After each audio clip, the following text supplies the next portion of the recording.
আপনি কি ট্রেডিংয়ে ক্যারিয়ার গঠন করতে চাচ্ছেন, ভাবছেন ভবিষ্যতে ট্রেডিংকে প্রফেশনাল বানাবেন? তাহলে আপনার মনের মধ্যে অবশ্যই এই প্রশ্নটি ঘুরপাক খাচ্ছে, ফরেক্স ট্রেডিং কি হালাল নাকি হারাম? আমরা কি আসলে ট্রেডিং করতেছি নাকি জুয়া খেলতেছি? যারা এই বিষয় নিয়ে চিন্তা ভাবনা করতেছেন তাদের জন্য এই ভিডিওটি মারাত্মক লেভেলে ইম্পর্টেন্ট। ভিডিওর শেষে বাংলাদেশি ট্রেডারদের জন্য একটি সুখবর রয়েছে, তাই ভিডিওটি সম্পূর্ণ দেখুন। চলুন তাহলে ভিডিওটি শুরু করা যাক। ফরেক্স ট্রেডিং হালাল নাকি হারাম সেটা বুঝতে হলে তার আগে দুটো জিনিস বুঝতে হবে। একটি হলো লেভারেজ, অন্যটি হলো সোয়াপ ফি। লেভারেজ মানে হলো ব্রোকারের কাছ থেকে অর্থ ধার নেওয়া। অধিকাংশ ক্ষেত্রে এই ধারের উপর ব্রোকার সুদ চার্জ করে, যা ইসলামে কঠোরভাবে নিষিদ্ধ। যেমন আমাদের মেইন ব্যালেন্স যদি হয় $100 আর আমরা যদি ব্রোকারের কাছ থেকে 1000x এর লেভারেজ নেই, তাহলে আমাদের অ্যাকাউন্টের পাওয়ার হবে $1,00,000 সমপরিমাণ। $1,00,000 সমপরিমাণ পাওয়ার হলে আমরা বড় বড় লট সাইজের ট্রেড নিতে পারবো।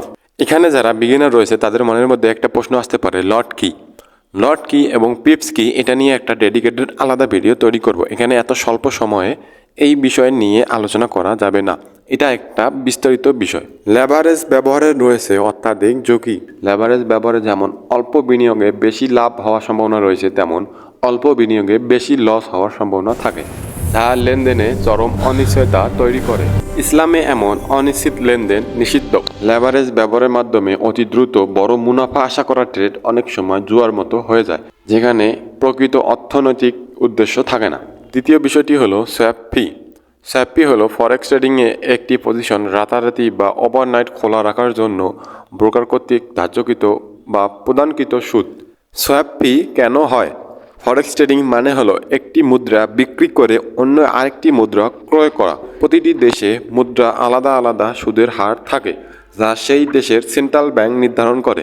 যেমন ইউএস ফেডারেল রিজার্ভ, এটি ইউএস এর সেন্ট্রাল ব্যাংক। যখন আমরা একটি ট্রেড রাতারাতি হোল্ড করে রাখি, তখন দুটি কারেন্সি সুদের হারের মধ্যে পার্থক্যের কারণে সোয়াপ ফি তৈরি হয়। আমরা যখন একটি পজিশন রাতারাতি হোল্ড করি, তখন এটি ধার্য করা হয়। সোয়াপ ফি তিন প্রকার। একটি হলো পজিটিভ সোয়াপ, যেটা আমরা ব্রোকারের কাছ থেকে পাবো। আরেকটি হলো নেগেটিভ সোয়াপ, যেটা আমাদের ব্রোকারকে দিতে হবে। আরেকটি হলো ট্রিপল সোয়াপ।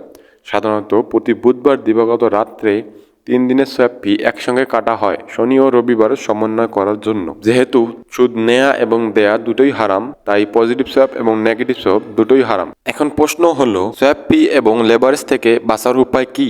ফরেক্স ট্রেডিং কি আসলেই হারাম? অবশ্যই না, বাঁচার উপায় রয়েছে। বাঁচার উপায় হলো, 1 নম্বরে ইসলামিক অ্যাকাউন্ট ব্যবহার করা। অনেক ব্রোকার মুসলিমদের জন্য সোয়াপ মুক্ত বা ইসলামিক অ্যাকাউন্ট দেয়, যেখানে তারা কোনো সুদ কাটে না।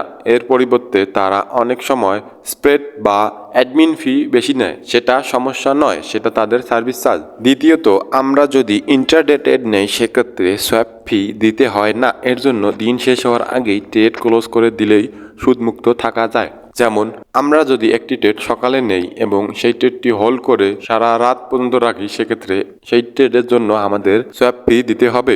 এর পরিবর্তে আমরা যদি একটি ট্রেড সকালে নেই এবং রাত্রেই ক্লোজ করে দেই, সেক্ষেত্রে আমাদের সোয়াপ ফি দিতে হবে না।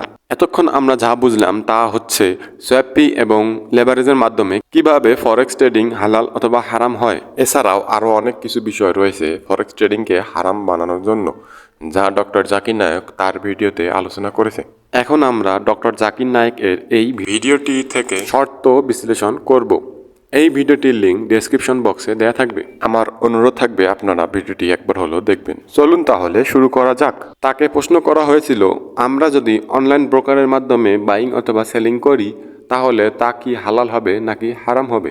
তিনি উত্তরে বলেন, আপনি যদি শরীয়তের কোনো নিয়ম না ভেঙে অনলাইন ব্রোকারের মাধ্যমে ফরেক্স ট্রেডিং করেন, তাহলে সেটি হালাল হবে।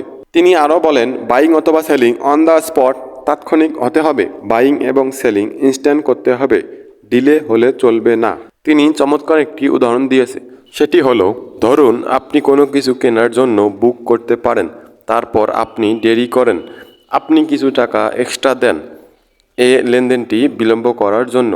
এটি হারাম, আর যে টাকা অতিরিক্ত সেটাকে বলে সুদ। তিনি আরও বলেন, হারাম হওয়ার আরও একটি বিষয় রয়েছে। যেমন যদি আপনার ব্যালেন্স 10% হয় এবং ব্রোকার আপনাকে 90% লোন দেয়, এখন আপনি যদি ব্রোকারের সাথে প্রফিট শেয়ার করেন অথবা আপনি যদি লোন নেন এবং সেই লোনের সুদ দেন, এই বিষয়টিও হারাম হয়।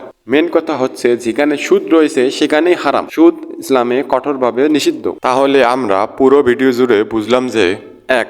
দিন শেষ হওয়ার আগেই ট্রেড ক্লোজ করতে হবে। যেমন সকালে ট্রেড নিলে রাত 12টার আগেই ক্লোজ করতে হবে। 2 নম্বর, সুইং ট্রেডিং বা ডে ট্রেডিং করতে হলে এমন ব্রোকার খুঁজতে হবে যে ব্রোকার সোয়াপ ফি কাটে না, তাহলে সেটা হালাল হবে। 3 নম্বর, শরীয়তের নিয়ম মেনে চলতে হবে।